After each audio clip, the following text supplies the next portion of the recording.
Today we are going to dive into a fascinating and mysterious topic. What was the world like before the flood? This event, known for changing the course of human history, raises many intriguing questions. Have you ever wondered how people lived before this great catastrophe?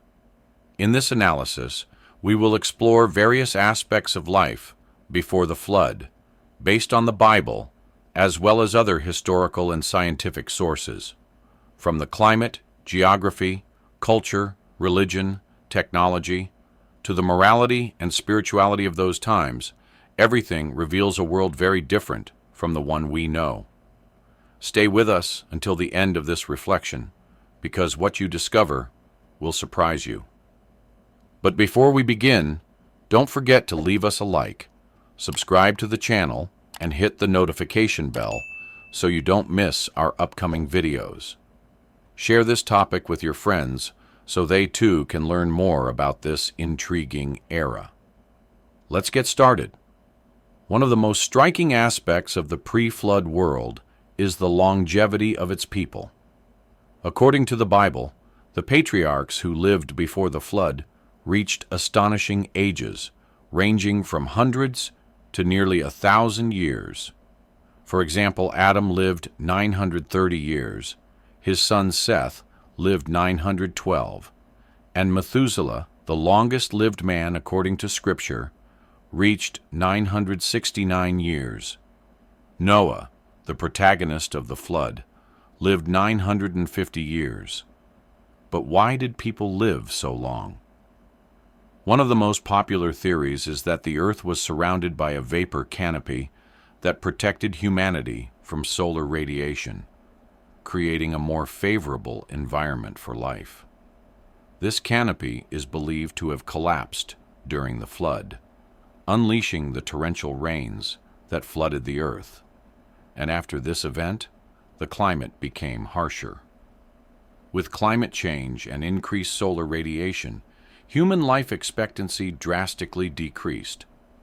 Another element that distinguishes the antediluvian world is the closeness between the divine and the human.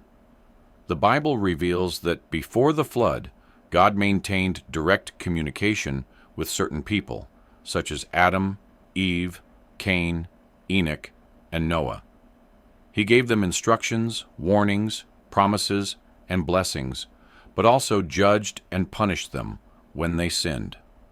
Additionally, the Bible mentions a peculiar phenomenon: the union between the sons of God and the daughters of men, which produced a race of giants known as the Nephilim. This union has sparked much debate among scholars. Some believe that the sons of God were fallen angels who descended to earth and took human wives, resulting in hybrid beings with both human and angelic traits. These Nephilim were known for their wickedness and violence, and their presence on earth was one of the factors that provoked God's wrath and his decision to cleanse the world with the flood. But who were these fallen angels? To understand this, we must go back even further in time, before the creation of the earth. The Bible tells us that before the world was created, God existed in majesty alongside his Son, Jesus, and had also created angels, spiritual beings who worshiped and served him. Among them, one stood out for his beauty and intelligence, Lucifer, whose name means morning star. Lucifer was the anointed cherub, but his pride led him to rebel against God, seeking to be equal to him. He convinced a third of the angels to follow him in his rebellion, and though his attempt to overthrow God failed, he was cast out of heaven and thrown to earth along with the rebellious angels. From that point on, Lucifer became known as Satan, the adversary, and the fallen angels became demons. When God created the earth and humanity, Satan saw an opportunity to take revenge on God. He used a serpent to deceive Eve, convincing her that by eating the forbidden fruit, she and Adam would be like God. Both fell into temptation. which resulted in the entry of sin into the world. From that moment, humanity suffered the consequences: death, suffering, disease, and a rupture in communion with God. Satan, for his part, became the prince of this world, and human history turned into a constant struggle between good and evil. One of the first biblical accounts that reflect this conflict is the story of Cain and Abel, the sons of Adam and Eve. While Abel offered sacrifices to God with faith, Cain, filled with envy, killed his brother. As punishment, Cain was condemned to be a fugitive, but despite his sin, he did not remain without descendants. Civilization expanded through Cain's descendants, who, although they achieved advances in technology and the arts, also distanced themselves from God, indulging in violence and immorality. An example is Lamech, a descendant of Cain, who was not only the first polygamist in history, but also a murderer who boasted of his cruelty. However, not all humanity strayed from God. Adam and Eve had another son, Seth, whose descendants remained faithful to God. Among them stood out Enoch, a man who walked with God. Enoch was known for his faith and communion with the Creator, and the Bible tells us that he was taken up to heaven without experiencing death. This figure represents the few who, in the midst of a corrupt generation, chose to follow God with devotion. As humanity multiplied, so did wickedness. The Bible describes the pre-flood world as a place full of violence and corruption, where men's hearts were continually inclined toward evil. The earth was so corrupted that God regretted having created man and decided to destroy all life with a flood.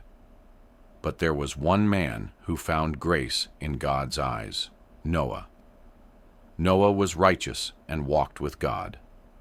God entrusted him with the task of building an ark to save his family and a pair of each animal species from the impending judgment that would come in the form of water.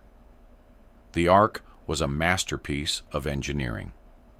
According to God's instructions, it was to measure 300 cubits long, 50 cubits wide, and 30 cubits high, which in modern measurements would be about 450 feet long, 75 feet wide, and 45 feet high.